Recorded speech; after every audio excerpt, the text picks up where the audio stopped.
आप एक option buyer है, आप एक कॉल ऑप्शन के बायर है। अब एक और वर्ड मैंने इंट्रोड्यूस किया, कॉल ऑप्शन के बायर है। कॉल ऑप्शन के बायर मतलब call, I am calling, calling मतलब मेरे को दे दो, बाइंग, बाइंग। ओके, ठीक है, you are calling anyone like this, that mean you are buying. तो आप एक कॉल ऑप्शन के बायर है, इसका मतलब आप किसी से बाय कर रहे हैं, your right to buy Reliance at certain price. right, So if the price goes up, you will buy from that person at a certain price. okay, If the price goes down, you will not buy because the price is already down. right, तो मुझे क्यों खरीदना है? okay, so उस time पे जो premium लगा होगा you will just pay that. Correct. Okay, So what is the role of a option buyer, a call option buyer? That I have a right to buy a stock at a particular price. okay, What is the role of a call option seller? That the person is obliged to sell you if you exercise your right. okay, okay.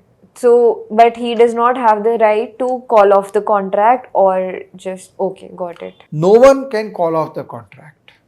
Okay. The contract is there. In this contract, you have a right. You may willing to exercise that right or not exercise that right. आपके ऊपर है। Okay. ठीक है। ठीक है।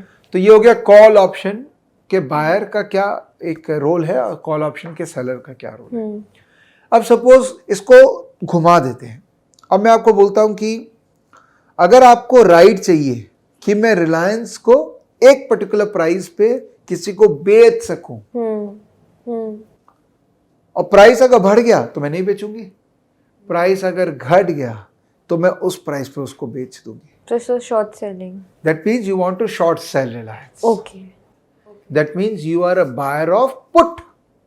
Okay, so I'm a buyer of short selling. You are a buyer of short selling. Put. Okay. ठीक है, तो call means मेरे को शेयर लेना है, put मेरे को शेयर बेचना है। अच्छा। तो शेयर बेचना मतलब you buy the right to buy option put, ताकि आपके पास में राइट है कि मैं उसको शेयर बेच सकती हूँ। Okay, okay, got it.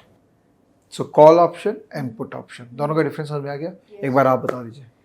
So call option होता है जब if I am a buyer of a call option, then मैं right buy कर रही हूँ कि मैं in future ये शेयर को खरीद सकती हूँ या नहीं खरीद सकती। At a certain price. At a certain price. अब वो प्राइस क्या होगा वो बाद में डिस्कस करेंगे। Okay.